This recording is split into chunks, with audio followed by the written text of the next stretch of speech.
welcome to Mash on This, Mashable's daily culture and entertainment show that gives you tomorrow's biggest news stories today, sponsored by Ally's Hardest Working Dollar.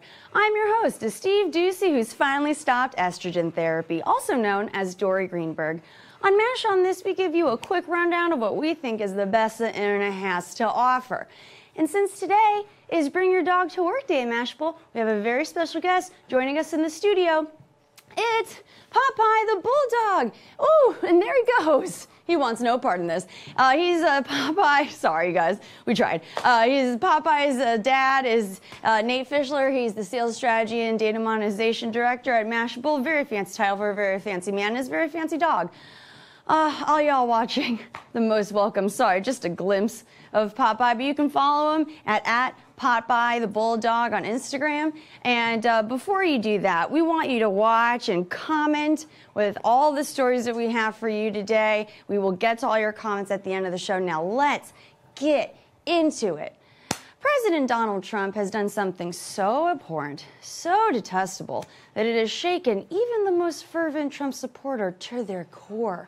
This footage was taken at Trump National Bedminster Golf Course in New Jersey. It shows Donald Trump driving his golf cart onto the green, which, for those who don't know, is where you putt and requires the most upkeep in terms of landscaping to keep the grass short and silky smooth.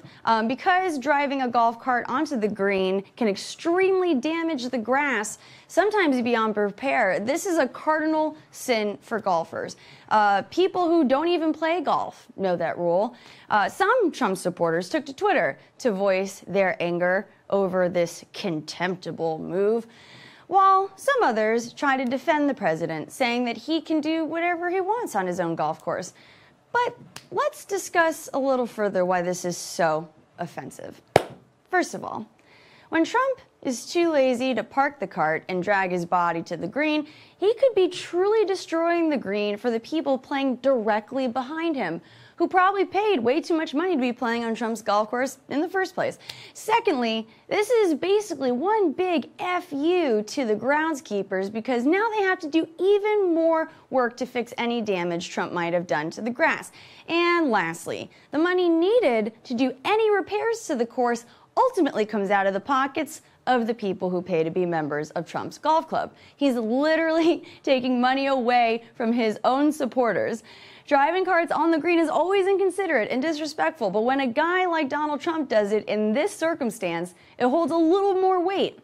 It's basically the equivalent of me saying to the rest of my team, I own this show, I'm the talent, so I'm just gonna make your lives miserable because I own you, it's all me, so you just have to deal with it. But, Dor, you do say that. That is neither here nor there, Sarah. Get over it. If you can believe it, there are some parts of the world where people in power are still held accountable for their misdoings. Just across the pond, Elizabeth II thought that just because she was the Queen of England, that she could get away with not wearing her seatbelt. The long arm of the law reached inside her automobile and gave her a right slap on the wrist. According to BBC News, a 999 call, which is the same as 911 in the States, was made by someone saying that the monarch was not strapped in while being driven through London. The phone call was then confirmed in a tweet by the West Yorkshire Police Force, and they also pointed out that the call was not an emergency and should not have been made to 999. But to be fair, if you saw something like this, who would you be the first person to call? That I said wrong. Who would be the first person that you would want to call? Anyway, the person who snitched probably didn't know that under UK law, civil and criminal proceedings cannot be taken against the Queen. So that means that Liz doesn't have to pay the £500 fine, which is, I don't know, kind of messed up. What do you think? Should the Queen be exempt from paying up or no? Holler in the comments. If you tuned in last week, you've probably been collecting all your George Washington greenbacks in the hopes of scoring one of the Ally Hardest Working Dollar bills. In case you missed it or need a quick refresher, Ally, our lovely sponsor, is giving some lucky $1 bills a much-deserved raise. For the next 4 weeks, every dollar you come across could be worth up to 10,000 times that. Really. really. This week, Philadelphia and Portland, Oregon have been added to the list of cities with the hardest working dollars in rotation. So head to allyhardestworkingdollar.com today and enter the serial numbers for your $1 bills, and you never think it could happen to you until it does. Okay, ladies, I want you to grab your tightest spandex leotard and put it on over your clothes right now, because the premiere of the new Netflix series Glow is today. Woo!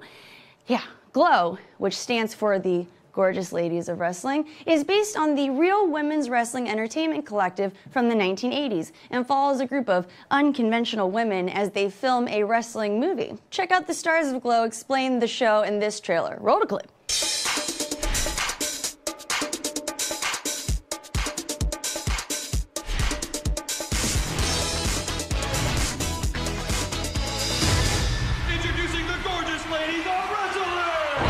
Glow is about a 1985 women's wrestling television show. Women who are very different, but the thing they have in common is that they're kind of at a breaking point in their lives, where if something doesn't change, something insane is gonna happen. In the 80s, women were still looking for outlets to break out of stereotypes and be treated as equals. What I'm interested in are real parts, not secretaries telling powerful men their wives are online too. To play roles like this was kind of daring. I love that sound. It's a group of brave, beautiful misfits coming together and finding a place where they belong. One of the stars of Glow just happens to be Sarah's girl crush, Allison Brie. And in an interview with Mashable's Promo Khosla, Brie said that Glow is about women making their way in a world that they know very little about. And that's why it's an exciting show. And we, the gorgeous ladies of MASH on this, couldn't agree more and can't wait to watch it tonight. I'm going to body slam everything in my apartment. It's going to be great.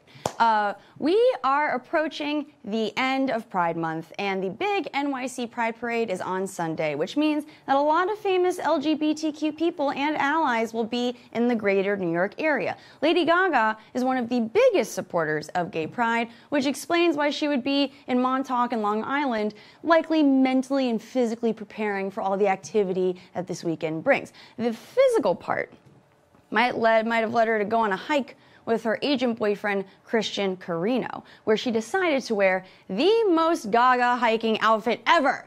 She was sporting a pair of nude Christian Louboutin heels, which are cut off here. We're apologizing for that.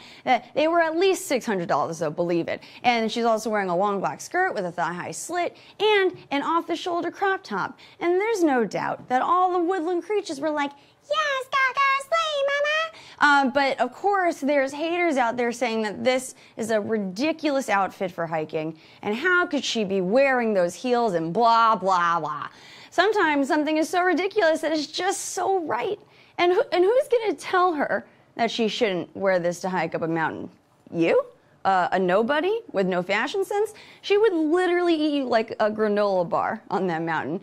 And we should all strive for the same fashion cojones that Gaga has.